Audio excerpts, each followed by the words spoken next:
I've been with Perdue for 4 decades. I've seen a lot of things come and go. We were receiving lots and lots of calls about antibiotics, and it just wasn't going away. As a guy that was using antibiotics with growing birds, it was really concerning. We were thinking we were using it the right way, so it made us really think. We asked ourselves, if we're not putting antibiotics on our kids' cereal every morning, why in the world would we be giving it to every chicken every day? So Perdue had to make a choice. We either could defend and keep doing the old system, or we could change how we raise our birds.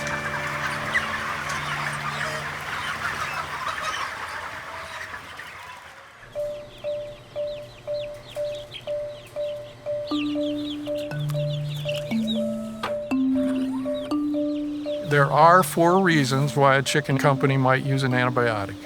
One was to put it in the egg as you vaccinate it. The second was growth promotion, and you'd put a little bit of antibiotic in the feed, and that would control the bacterial population in their gut, and they would grow optimally.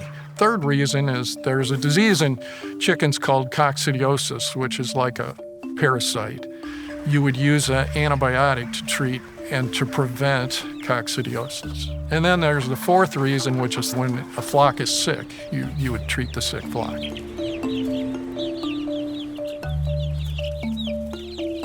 Every time you use an antibiotic, you can create resistant bacteria.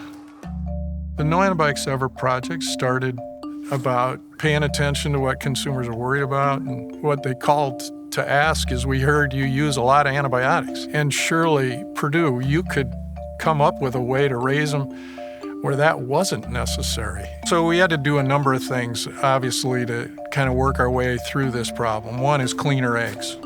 Then we needed to bring it to a clean hatchery. We had a definition of clean, but we needed to redefine that. And we started using ATP meters. These ATP meters are used in hospitals and areas that are really focused on sanitation. So we took that tool and applied it to chicken production. And the feed had to change. We wanted to put in probiotics and help the digestive process for a chicken to be as natural as it possibly could. We needed to raise chickens respectfully in a way that we could reduce the stressors as much as possible. If a house gets sick, we treat the house, but they don't go into our No Antibiotics Ever label. It's not really No Antibiotics Ever as much as it's no antibiotics needed. Birds do over the holidays. They did really good. As a long-term operations guy with the company, antibiotics made my job easier. We needed the farmers to change from being reactive to proactive. Because the minute they saw something on the farm, what were they used to?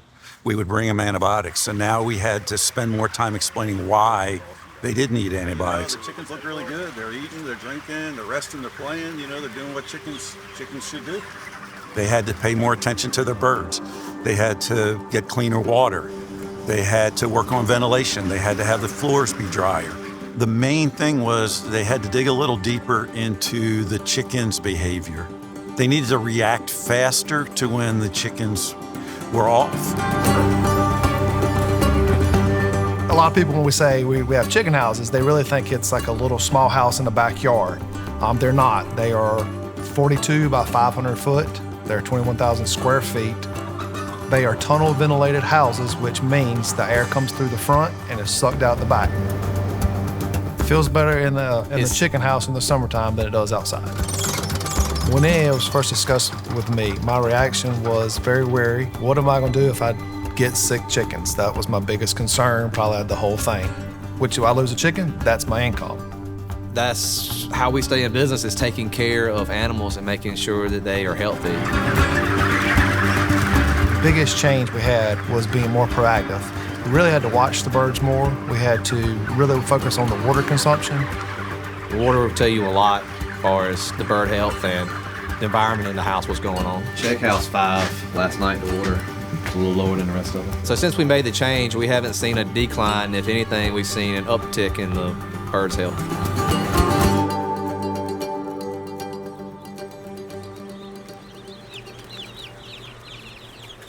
The project started in 2002 as a No Antibiotics Ever project. But the project became about care, and the antibiotic piece would come because of that. Living pretty good, legs look good. We added a PVP for animal care with USDA. So we started auditing our processes, and it really helped us improve. When you step back, No Antibiotics Ever and animal care aren't just technical programs. They're better for the birds, they're better for the farmers, and they're better for our food. Some things I think Perdue is getting right is they are a family-based farm, and we're a family-based farm also, so it really, they see the practical side of farming. A lot of people really don't realize what it takes to put the chicken on the plate. Everybody riding around the States may not realize that a lot of that locally grown corn and soy is going into the feed that's feeding the chickens here that's going to end up on the grocery shelf. Going into the grocery store and actually seeing Perdue chickens in my local grocery store makes me feel proud to graze chickens for Perdue.